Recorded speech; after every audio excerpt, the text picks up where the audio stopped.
يهده الله فلا مضل له ومن يضلله فلا هادي له وأشهد أن لا إله إلا الله وحده لا شريك له وأشهد أن سيدنا وسندنا ونبينا ومولانا محمدا عبده ورسوله صلى الله تعالى عليه وعلى آله وأصحابه وبارك وسلم تسليما كثيرا.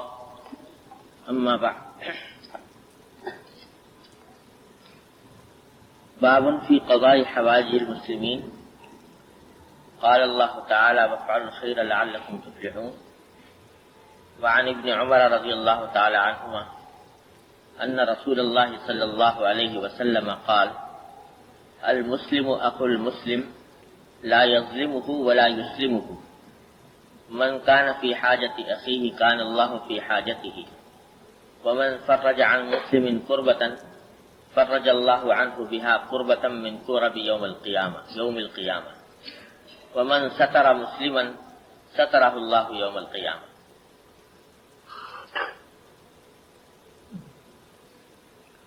یہ باب ہے فی قضاء حوائج المسلمین، مسلمانوں کی حاجت روائی، مسلمانوں کے کام آنے کے فضیلت کے بیان میں. پچھلے باب جو گزرے ہیں اور متعدد احادیث پچھلے 2-3 جمعوں میں پڑھی گئی، اس میں حکم تھا اس بات کا کہ کوئی مسلمان کسی دوسرے پر ظلم نہ کرے، نہ کسی کا کوئی حق پامال کرے. اس کے اوپر احادیث آئی تھیں اور اس کی تفصیل پچھلے جمعوں میں بیان کی گئی ہے. اللہ تعالیٰ اس پر عمل کرنے کی توفیق عطا فرمائے. اس کا بقدر ضرورت بیان الحمدللہ ہو گیا.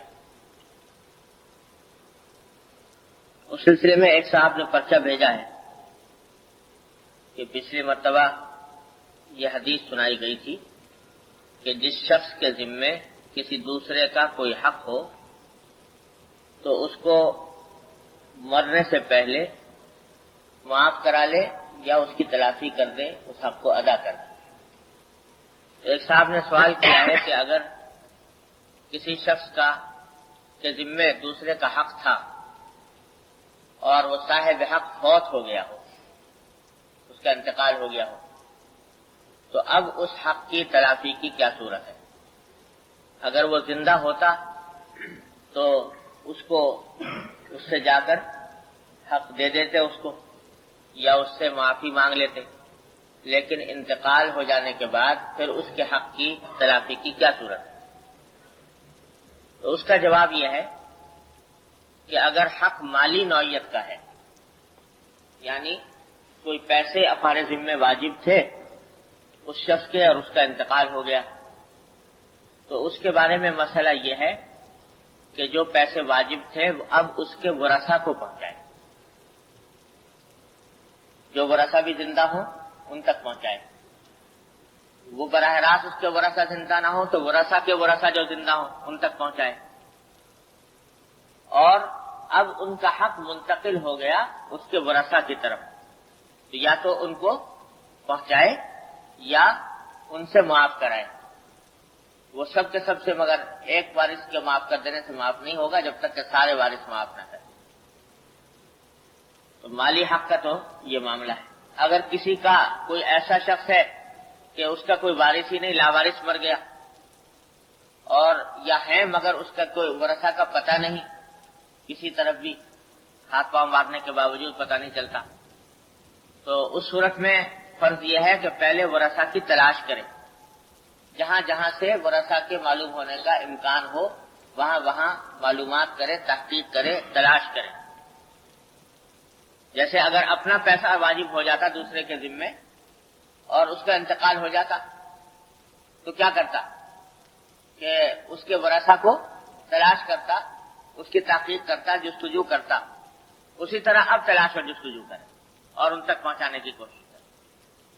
باوجود کوشش کے اور پوری تحقیق اور جستجو کے اگر ورثہ کا پتہ معلوم نہ ہو تو پھر اس صورت میں آخری چارہ کار یہ ہے کہ جو مالی حق اپنے ذمہ واجب تھا وہ اس کی طرف سے صدقہ کر کے اس کو ایصال ثواب کرے کہ میرے ذمہ اتنا حق واجب تھا میں دے نہیں سکا اپنے اس کی زندگی میں، تو اب صدقہ کر کے ایصال ثواب کر دے، اس کی طرف سے صدقہ ہو جائے۔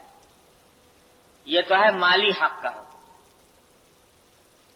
اور اگر حق ہے کوئی ایسا جو مالی نوعیت کا نہیں ہے، روپے پیسے کا نہیں ہے، بلکہ کسی کی حق تلفی کی تھی، اس کو برا بھلا کہا تھا، اس کو دیکھی دل آزاری کی تھی، یا اس کی دھوکہ دیا تھا اس کو، اس قسم کا کوئی حق ہے جس کا تعلق روپے پیسے سے نہیں ہے، تو اس کا علاج بجز اس کے کچھ نہیں کہ اس کے حق میں جتنا ہو سکے ایصال ثواب کرے اور اللہ تبارک و تعالی سے دعا کرے کہ یا اللہ میں دینا چاہتا تھا اس کا حق، لیکن اس کا انتقال ہو چکا ہے، اب میرے پاس کوئی اور راستہ اس کے حق کی ادائیگی کا نہیں ہے، نہ معافی کرانے کا حق ہے، کا موقع ہے، تو آپ اپنی رحمت سے اس سے مجھے معاف کرا دیجیے، اللہ تعالیٰ سے مانگے اور اس کے حق میں ایصال ثواب کرے۔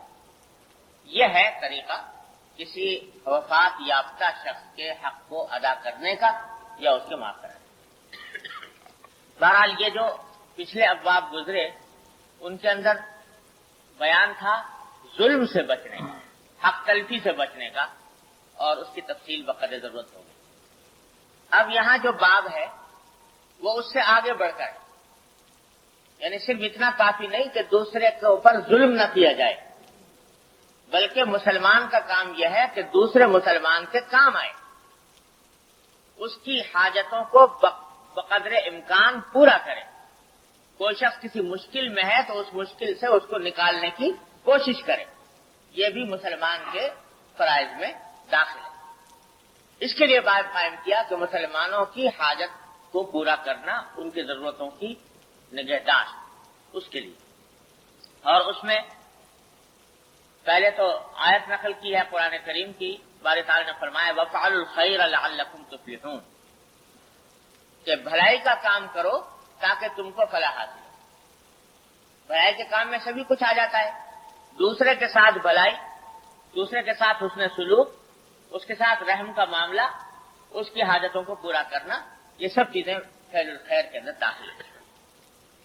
اور حدیث جو نقل کی ہے وہ حضرت عبداللہ بن عمر رضی اللہ تعالیٰ عنہ سے مروی ہے۔ یہ حضرت عبداللہ بن عمر حضرت عمر رضی اللہ تعالیٰ عنہ کے صاحبزادے ہیں۔ وہ روایت کرتے ہیں کہ رسول اللہ صلی اللہ علیہ وسلم نے ارشاد فرمایا کہ المسلم اخو المسلم، مسلمان کا بھائی ہے، لا یظلمہ ولا یسلمہ، نہ تو مسلمان کسی دوسرے مسلمان پر ظلم کرتا ہے اور نہ اس کو دشمنوں کے حوالے کرتا ہے، اور نہ اس کو بے یار و مددگار چھوڑتا ہے۔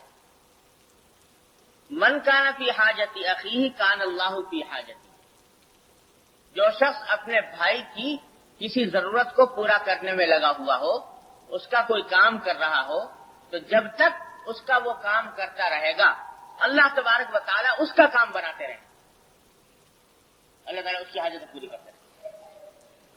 ومن فرج عن مسلم کربۃ، اور جو شخص کسی مسلمان سے کوئی تکلیف یا مشقت کی بات کو دور کرے، کوئی ایسا کام کرے جس سے کسی مسلمان کی مشکل آسان ہو جائے، اس کی دشواری دور ہو جائے، تو فرماتے ہیں کہ فرج اللہ عنہ بہا قربۃ من کرب یوم القیامہ، اللہ تبارک و تعالی اس دور کرنے والے کے اوپر جو قیامت کے دن سختیاں آنے والی تھیں، ان سختیوں میں سے ایک سختی کو اس سختی کے مقابلے میں دور فرما دیتے ہیں، جو اس نے اپنے بھائی کی سختی دور اس کے بدلے میں دور فرما دیتے ہیں۔ ومن ستر مسلما، اور جو کوئی کسی مسلمان کی پردہ پوشی کرے، ایک عیب پتہ چل گیا کسی مسلمان کا کہ اس کے اندر فلاں عیب ہے یا فلاں خرابی ہے، فلاں گناہ میں مبتلا ہے. تو جو شخص معلوم ہونے کے باوجود پردہ پوشی کرے یعنی دوسروں سے تک اس بات کو نہ پہنچائے تو کیا ہوگا؟ سترہ اللہ یوم القیامہ، اللہ تعالیٰ قیامت کے دن اس کی پردہ پوشی فرمائے، اس کے گناہوں کو ڈھانک دیں گے. کتنی زبردست حدیث بیان کریں. یہ حدیث بڑی جامع حدیث ہے اور متعدد جملوں پر مشتمل ہے، جن میں سے ہر جملہ ہماری آپ کی توجہ چاہتا ہے اور اس کے اوپر اہتمام کے ساتھ غور کرنے اور اس کو اپنی زندگی کا دستور بنانے کی ضرورت ہے. سب سے پہلا جملہ جو ارشاد فرمایا وہ ایک اصول بتا کہ المسلم اخو المسلم، مسلمان مسلمان کا بھائی. یہ ایک اصول بتا کہ جیسے ایک بھائی کے ساتھ جو معاملہ ہوتا ہے ہر مسلمان کے ساتھ وہی ہونا چاہیے، ہاں وہ اجنبی ہو بظاہر اس کے ساتھ کوئی رشتے داری نہ ہو، بظاہر کوئی دوستی کا تعلق نہ ہو، لیکن اس کو اپنا بھائی سمجھ. تو سب سے پہلے تو جڑ کاٹ دی تعصبات کی کہ یہ فلاں وطن کا رہنے والا، میں فلاں وطن کا رہنے والا، یہ فلاں زبان بولنے والا، میں فلاں زبان بولنے والا، یہ فلاں خاندان اور قبیلے سے تعلق رکھنے والا، میں فلاں خاندان اور قبیلے سے تعلق رکھنے والا. یہ جو امتیازات ہمارے معاشرے کے اندر پیدا ہو گئے اس کی جڑ کاٹ. المسلم اخو المسلم، مسلمان مسلمان کا بھائی. کوئی زبان بولتا ہو، کسی وطن کا باشندہ ہو، کسی پیشے سے تعلق رکھتا ہو، کسی ذات اور کسی نسل سے اس کا تعلق ہو، ہر حالت میں وہ تمہارا بھائی. اور یہ تشریح فرما دی قرآن کریم نے بڑے پیارے انداز میں کہ یا ایھا الناس انما خلقناکم من ذکر وانثی وجعلناکم شعوبا وقبائل لتعارفوا ان اکرمکم عند اللہ اتقاکم. بڑا عجیب منشور بیان کر دیا پوری انسانیت کا کہ اے لوگوں، ہم نے تم سب کو، جتنے بھی لوگ ہیں، جتنے بھی انسان ہیں اس دنیا کے اندر، ان سب کو ایک مرد اور ایک عورت سے پیدا کیا.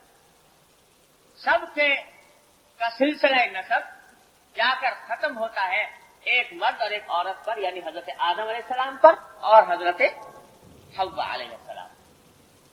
سب کے باپ ایک آدم علیہ السلام، سب کی ماں ایک حضرت حوا علیہ السلام. جب سب کے باپ ایک ہے، سب کی ماں ایک ہے، تو کسی کے اوپر کسی کو فضیلت حاصل نہیں، سب ایک ہی خاندان کے.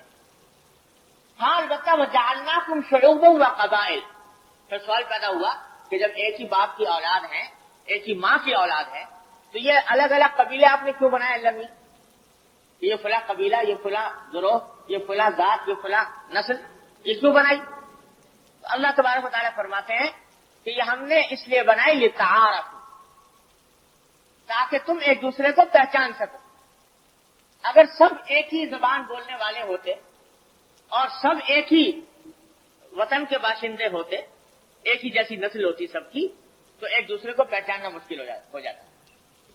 اس کا نام بھی عبداللہ، اس کا نام بھی عبداللہ، اس کا نام بھی عبداللہ. اب تو تم تینوں میں پہچان کرنے کے لیے اس کے ساتھ نسبتیں لگا دیتے ہو، یہ عبداللہ کراچی کا رہنے والا، یہ لاہور کا رہنے والا، یہ پشاور کا رہنے والا. تو اس طرح پہچان ہو جاتی ہے. ان قبیلوں سے، ان نسبتوں سے، ان شہروں کے اختلاف سے پہچان ہو جاتی ہے. بس اس غرض کے لیے ہم نے یہ مختلف قبیلے بنائے، مختلف زبانیں بنائے. ورنہ کسی کو کسی پر فوقیت نہیں، کسی کو کسی پر فضیلت نہیں. فضیلت اگر ہے تو صرف ایک چیز سے ہے، ان اکرمکم عند اللہ اتقاکم. جس کے اندر تقوی زیادہ ہے وہ اللہ کے نزدیک زیادہ کریم ہے، زیادہ شریف. ہاں بظاہر ایک نچلے خاندان سے تعلق رکھتا ہے، لیکن اللہ تبارک و تعالیٰ کے یہاں اس کی قیمت بہت بڑی. اللہ